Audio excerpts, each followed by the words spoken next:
All right, ding, ding, ding. Round 3 of the Facebook files have dropped. And man, a 1-2 punch to the gut of the American people. That's you and me, folks.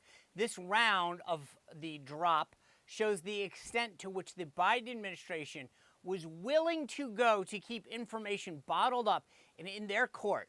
And, this is alarming to say the least, and this is the problem. You're not going to hear about it if you don't listen to this video, because the mainstream media and the rest of social media, they're doing their best to make sure that no one knows about this. So the third round of these Facebook files drops, and it says that in 2019, the Biden administration's then director of digital, a guy by the name of Rob Flaherty, went out of his way to meet with Facebook executives in order to urge everybody at Facebook to suppress, if not fully eliminate, get rid of, wipe away, any narrative which presented a different viewpoint from the mainline narrative that they were pushing about COVID.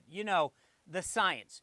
So in other words, if you questioned them, they made sure that you were silenced, eliminated. Under what could only assume were marching orders, Flaherty continued to press the platform, demanding explanations as to what the company's decision-making process was regarding content that the administration had deemed mis or bad information. Remember, they would send it to him and say, hey, we want you to flag this. We want you to flag that individual. Ban them. Take this down. They thought that anything that was different than what Biden or Fauci offered needed to be deemed misinformation and eliminated from the discussion. Specifically, this guy Flaherty grilled Facebook executives about why users were able to share content from media outlets like the New York Post. Remember those guys, the ones that unearthed the Hunter Biden laptop, or even the Daily Wire? Why would they be able to share these things? And they wanted the company to alter its algorithm to limit viewership of that content. But not just that. They wanted them to boost content from other outlets. Take, for example, the New York Times. How convenient, huh? To add to this, the Biden administration's head of strategic communications and public engagement, her name is Courtney Rowe, she squeezed even harder on Facebook executives to censor information by belittling rural America. Anyone who doesn't live in one of these big urban Democrat-run cities, she thought, let's get rid of them from the discussion, right? If we read between the lines, she stated that Facebook should limit these anti-mainline narratives, whatever Fauci wasn't saying, because if someone, this is a quote, someone in rural Arkansas sees something on Facebook, it's the truth. Because, you folks in Arkansas, or a lot of these other places in rural America, man, you don't know how to actually discern the truth, right? You see what she did there. She said that a swath of Americans, you're not smart enough to decide or discern what the truth is. You have to be told. And so if it's on Facebook, you'll believe it. That's what we think of you. It is unbelievable that these guys believe that this is how the world should work. Sir Fauci, Lord Biden, whatever they say, that goes. Forget the First Amendment. No idea that you should be able to share your ideas or question even.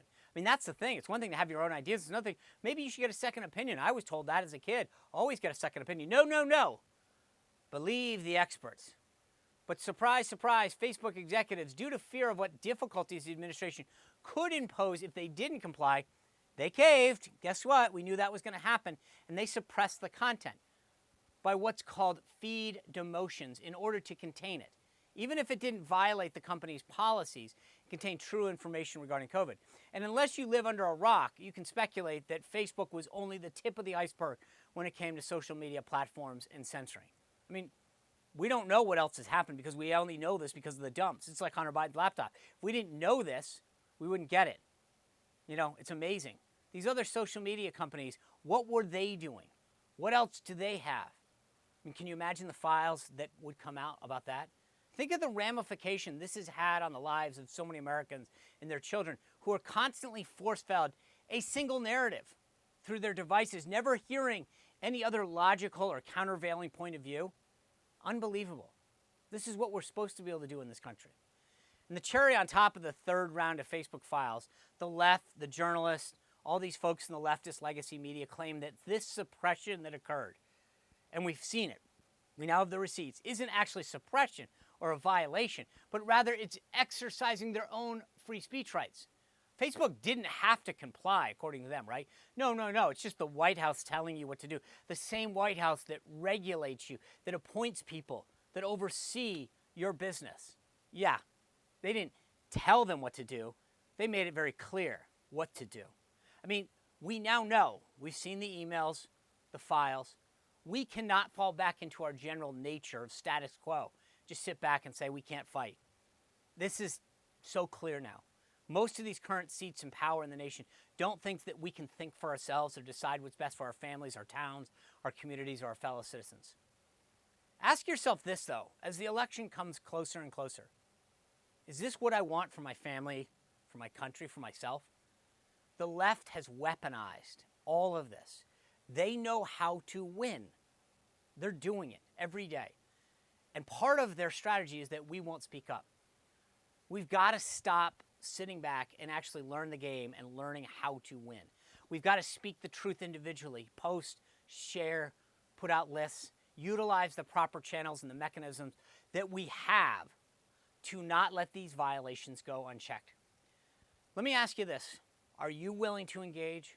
Are you willing to do what's necessary? I want to know. Let me know below in the comments, because I don't think if we don't start fighting now, it's ever going to stop. Well, if you enjoyed this video, click the like button, subscribe, and ring the bell to make sure that you never miss another video.